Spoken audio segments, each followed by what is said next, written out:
Did you have an example where this is happening to journalists as well, that are asking questions of their team members? I think I was watching a video of yours where there was a young man that was saying he had someone show up at his door, knocked on his door and asked for information, emails, text messages, and this person was from one of the big AI companies. This was OpenAI started subpoenaing some of its critics, as part of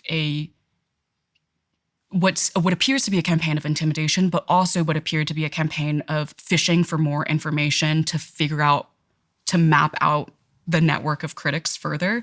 But this was a man who runs a small watchdog nonprofit, and they had been doing a lot of work during that time to try and ask questions about OpenAI's attempt to convert from a nonprofit to a for-profit. Ultimately, OpenAI was successful in that conversion, but during the period where it was sort of existential for OpenAI to complete this conversion, there were a lot of civil society groups and watchdog groups like Midas who were trying to prevent the process from happening in the dead of night. They were trying to get more transparency. They were trying to have more public debate about this because it's unprecedented.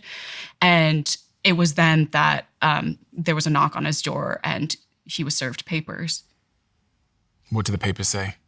The papers asked him to reproduce every single piece of communication that he had that might have involved Musk. So this was like the strange paranoia that OpenAI had, that Musk was somehow funding these people to block the conversion. None of them were actually funded by Musk. So in this particular case, the request, he simply was just answered, I don't have any documents because this doesn't exist.